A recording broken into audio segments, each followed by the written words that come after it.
आतंक, रांची में एक अलग तरह का आतंक चल रहा है। अपराधियों का आतंक तो जारी ही है, लेकिन अब डेंगू, बर्ड फ्लू और मलेरिया जैसे आतंक से लोग परेशान हैं। राजधानी वासियों को दिक्कतें होने लगी हैं, लेकिन न इस पर सदर अस्पताल सूद ले रहा है, न ही रिम्स प्रबंधन। स्वास्थ्य विभाग भी आंकड़ों का इंतजार कर रहा है। स्वास्थ्य विभाग का मानना है कि अभी उतने मरीज डेंगू और बर्ड फ्लू के, और इसके अंदर हमने जानने की कोशिश की क्या डेंगू वार्ड बनाए गए हैं या नहीं, लेकिन जो जानकारी निकल के आई सामने वो चौंकाने वाली है, क्योंकि राजधानी रांची में लगभग 200 के करीब डेंगू के मरीज पहुंचने वाले हैं और सदर अस्पताल में अभी तक जो है वार्ड बनकर तैयार नहीं हुए हैं। सदर अस्पताल प्रबंधन का कहना है कि अभी मरीजों की संख्या हमारे पास नहीं है, इस वजह से वार्ड नहीं बनाया गया है। क्या एक बड़ी संख्या का इंतजार स्वास्थ्य विभाग कर रहा है या कुछ और कारण है? हमारे साथ इस विषय पे बात करने के लिए सीनियर रिपोर्टर कह ले या सीनियर रिपोर्टर हैं अभिषेक भारती हैं। अभिषेक जी, जिस तरीके से सदर अस्पताल का ये रवैया है, रिम्स का रवैया है कि अभी मरीज हमारे पास नहीं है, इस वजह से हम वार्ड नहीं बना रहे, कितना सही है? देखिए, हमारे यहाँ एक कहावत है, इस कहावत में कहते हैं भोज के समय कोहड़ा रोपना। तो फिलहाल झारखंड सरकार की जो स्वास्थ्य व्यवस्था है वो उसी परिपाटी पर चलती नजर आती है। मैं एक आंकड़ा आपको बताता हूं, उस आंकड़े से आपको कुछ समझ में आएगा। कोरोना से अब तक पूरे विश्व में लगभग 69 लाख लोगों की मौत हुई है। कोरोना से अब तक पूरे विश्व में लगभग 69 लाख लोगों की मौत हुई है। अब आते हैं मलेरिया से मौतों पर। मलेरिया से हर साल 6,25,000 लोग पूरे विश्व में मरते हैं। सिर्फ डेंगू की बात कर लें तो हर साल 39,000 से 40,000 लोग पूरे विश्व में सिर्फ डेंगू से मर जाते हैं। बचपन में 8वीं कक्षा की किताब में हमने पढ़ा था कि भाई फीमेल एनोफिलिस मच्छर के काटने से मलेरिया होता है, एडिस मच्छर के काटने से डेंगू होता है। ये तमाम चीजें हैं। कोरोना 2020 से लेकर के अब 2023 में हम पहुंच चुके हैं। 2020 से 2023 के बीच में लगभग 3 साल में 69 लाख मौत, जबकि डेंगू से हर साल 39,000 मौतें और मलेरिया से हर साल 6,25,000 मौत। तो आंकड़ा अपने आप में सब कुछ कह देता है। ऐसा नहीं है कि ये कोई नई बात है कि पहली बार मलेरिया आ रहा है, पहली बार डेंगू आ रहा है। तैयारी होनी चाहिए। हम जानते हैं कि अपने इर्द गिर्द हमें पानी जमा नहीं होने देना है। डेंगू का मच्छर, मलेरिया का मच्छर दिन में काटता है, तो भाई इन सब चीजों के लिए प्रिकॉशन तो हमें लेना ही है। लेकिन सवाल है कि सरकार इसके लिए क्या कर रही है। आपने देखा होगा पिछले बार डेंगू और मलेरिया का जब प्रकोप खत्म हुआ, उसके बाद चिकनगुनिया का प्रकोप शुरू हुआ। कई लोगों की मौत हुई चिकनगुनिया को लेकर के। तो भाई इसको लेकर के मैं सिर्फ स्वास्थ्य विभाग पर सवाल खड़े नहीं कर रहा। मेरा सवाल पूरे सिस्टम पर है कि क्या तमाम इलाकों में फॉगिंग हो रही है, क्या अलग अलग जगह नगर निगम छिड़काव करवा रहा है, क्या अलग अलग जगह जा करके जो प्रतिनिधि हैं वो जायजा ले रहे हैं, अस्पतालों की क्या स्थिति है, क्या वो देखा जा रहा है। चलिए एक बहुत छोटी सी बात आपको बताता हूं झारखंड के लिए। झारखंड एक ऐसा राज्य है जिसका नाम ही झारखंड है। झारखंड यानी पेड़, जल, जंगल, जमीन, यही तो है हमारी पूंजी।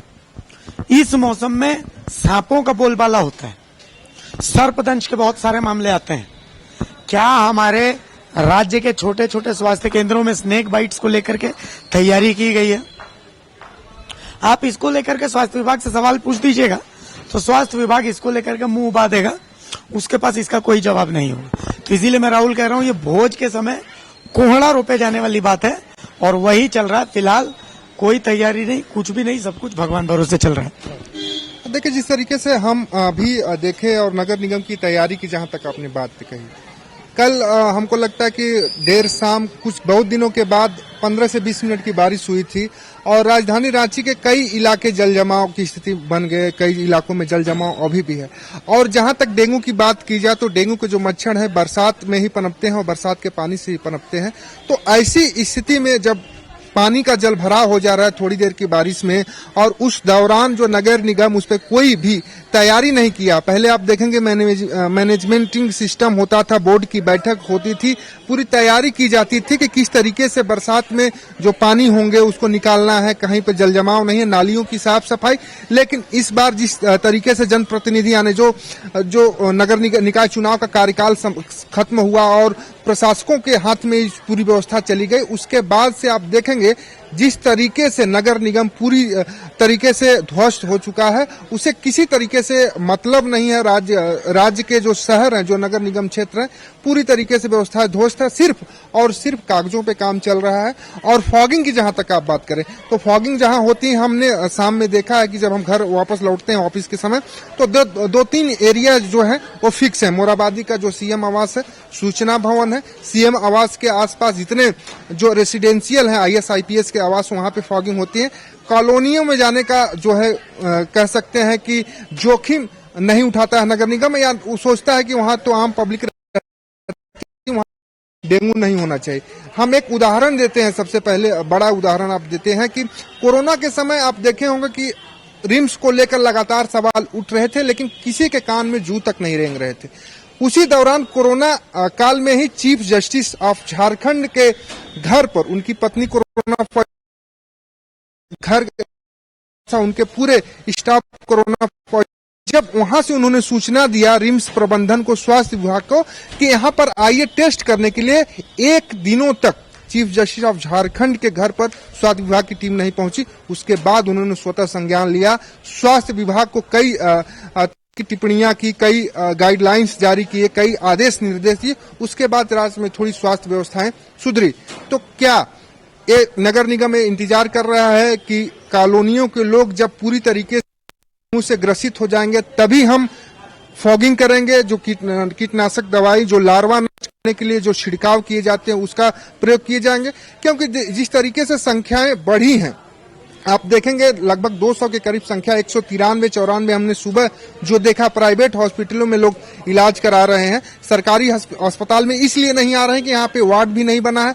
देखिए, डेंगू के लिए सबसे बड़ा चीज होता है कि वार्ड का होना जरूरी होता है। जब वार्ड होता है तो प्रॉपरली जो इलाज होता है वो इलाज हो पाता है, लेकिन वो सारी चीजें यहाँ पर सरकारी व्यवस्थाएं नहीं की गई हैं। कई हमारे जानने वाले लोग हैं जो अभी भी डेंगू उनको हुआ है, और डेंगू फैलने का सबसे बड़ा कारण होता है बरसात के दिनों में डेंगू फैलता है, मलेरिया होती है, चिकनगुनिया होती है। इसका जो रूप होता है बदलते जाता है। अगर डेंगू का मच्छर आपको आज अगर वो काट लेता है तो करीब 8 दिनों के बाद उसके लक्षण दिखाई देते हैं। तो 8 दिनों के बाद आदमी को, अगर कोई आदमी को मच्छर काट लेता है 8 दिनों के बाद पता चलता है, तो एक काफी लंबा अंतराल है।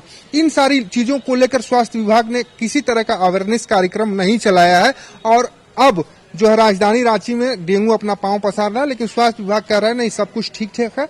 मेरे पास अभी तक संख्या नहीं आई, संख्या आने के बाद ही वार्ड बनाएंगे। मैं आपको एक तस्वीर दिखाता हूँ। देखिए, हम रांची के सदर अस्पताल के बाहर ही खड़े हैं। यह सदर अस्पताल का नया भवन है, हालांकि पूरा सदर अस्पताल ही, लेकिन जब हम इसमें घूम रहे थे, जब इस सदर अस्पताल के अंदर हम घूम रहे थे, बातचीत कर रहे थे, तो बहुत कम मरीज हमें ऐसे मिले जो सर्दी बुखार इस तरीके की बीमारियों से पीड़ित थे। क्यों? मैक्सिमम लोग टीवी पर तो बहुत कुछ नहीं बोलते हैं, कैमरे पर बहुत कुछ नहीं बोलते हैं। ऑफ द कैमरा जब हमने उनसे बातचीत की तो उनका कहना है कि देखिए, सर्दी बुखार इस तरीके के बीमार लोग अगर सदर अस्पताल आएंगे तो बहुत संभावना है कि मर ही जाएंगे। ऑफ द कैमरा उनका ये कहना है। उनका कहना है कि यहाँ पर मैक्सिमम मरीज कौन आते हैं? मैक्सिमम मरीज या तो महिला मरीज आती हैं जिनके प्रेगनेंसी का केस होता है, या फिर जो बहुत गंभीर बीमारी से पीड़ित होते हैं, जिनके पास बिल्कुल पैसे नहीं होते, वही आते हैं। सर्दी बुखार फीवर इस तरीके के जो लोग होते हैं वो कोशिश करते हैं कि उनके अगल बगल में जो मेडिकल स्टोर्स हैं, उन मेडिकल स्टोर में 40 रुपए की एक पुड़िया मिलती है, जिसमें एक पैरासीटामोल रहता है, एक सीट्राजीन रहता है और एक एंटीबायोटिक रहता है। ये 3 टैबलेट का सेट वो दवाई दुकान वाले बना के रखते हैं। 40 रुपए 50 रुपए की वो पुड़िया आती है, उसी पुड़िया को वो लोग खा लेते हैं। उस पुड़िया को खाने से बुखार दब जाता है इधर से। उस पुड़िया को खाने के बाद बुखार दब जाता है, लेकिन धीरे धीरे जब वो बुखार ठीक नहीं होता तब उनको एहसास होता है कि भाई उनको डेंगू या मलेरिया हो गया। उसके बाद स्थितियां गड़बड़ाने लगती। राहुल, ये चीज हम यहाँ पर घूम रहे थे तो ये चीज तो समझ में आ गई कि सदर अस्पताल में मैक्सिमम या तो महिला मरीज यहाँ पर आती हैं या बहुत गंभीर लोग हैं वो आते हैं। सर्दी बुखार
बढ़िया खाना वो भी बेहद जरूरी है।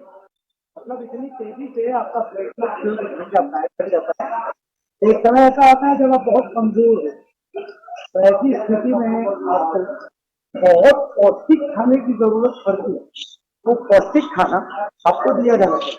तो ऐसा पौष्टिक खाने के लिए अब हर सबका ऐसा पौष्टिक खाना तो खा नहीं सकता। जैसे सरकारी जो अस्पताल है वहां पर आपके लिए इलाज की व्यवस्था तो चलिए 1 मिनट के लिए कर दिया जाए, पानी जब सर से ऊपर पहुंच जाएगा तो इलाज की व्यवस्था हो जाएगी। लेकिन सवाल ये है, इधर से सवाल इधर से सब 1 मिनट तो ये मरीज थे, तो कुल मिलाकर के इलाज तो हो जाता है, लेकिन सवाल ये है कि उनको पौष्टिक खाना खाना।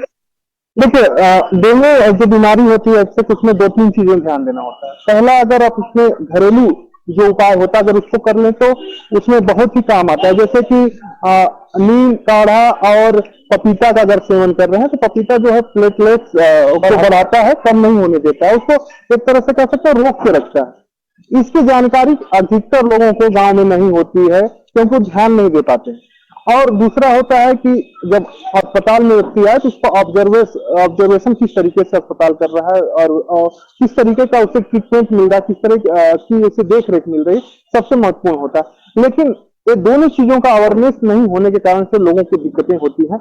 और डेंगू में खासकर अगर हम कहें कि इसके फैलाव को आसानी से रोका जा सकता है सिर्फ और सिर्फ अवेयरनेस करके।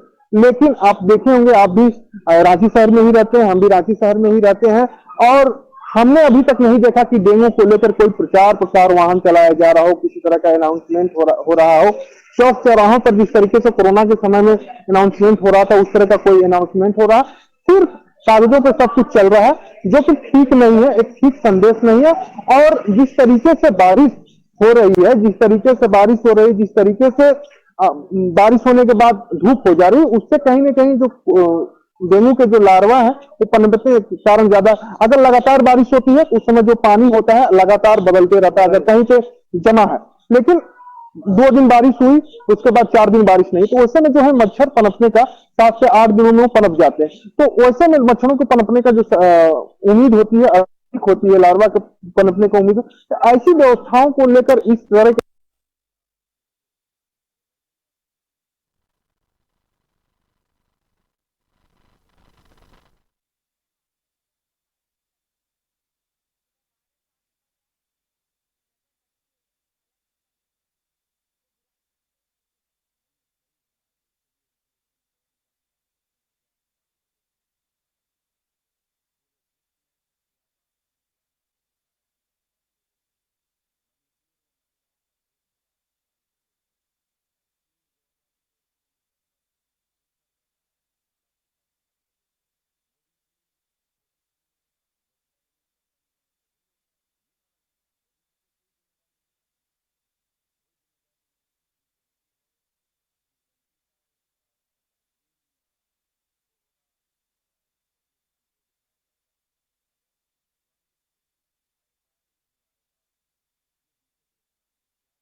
मिलता है, तो उसकी जिम्मेवारी बनती है कि जो वार्ड है, जो शहर है, उसको किस तरीके से साफ सुथरा रखा जाए, कितना साफ सुथरा रखा जा सके, और जिससे कि इस तरह की बीमारियों को फैलने से रोका जा सके। हालांकि डेंगू और चिकनगुनिया, या हम कह लें कि बर्ड फ्लू जैसी बीमारियां ने और बहुत सारी बीमारियां होती हैं जिसका हमें पता नहीं चल पाता है, वो सब बीमारियां भी फैलती हैं गंदगी से। लेकिन अगर नगर निगम, स्वास्थ्य विभाग अवेयरनेस कार्यक्रम चलाए और नगर निगम इस पर संजीदगी से ध्यान दे तो हम कह सकते हैं इन सारी चीजों को रोका जा सकता है। लेकिन हमको नहीं लगता है कि नगर निगम अभी तक इस चीजों को लेकर चेता है। 200 की संख्या पहुंचने वाली है डेंगू को लेकर, लेकिन स्वास्थ्य विभाग और भी संख्या का इंतजार कर रहा है। तो कुल मिलाकर के देखिए, जागरूकता बहुत जरूरी है, जानकारी बहुत जरूरी है और सतर्कता बहुत जरूरी है। आपको दिन में भी सतर्क रहने की जरूरत है। अगर आप ये सोच रहे हैं कि मच्छर आपको रात में ही काटेगा तो इन सब चीजों से आपको बचने की जरूरत है। दिन में भी सतर्क रहिए, कोशिश कीजिए कि जो मच्छर भगाने वाली क्रीम्स हैं, मच्छर भगाने वाली जो अगरबत्तियां हैं, उन सब चीजों का प्रयोग करें ताकि आप डेंगू, मलेरिया जैसी इन बीमारियों से बच सकें।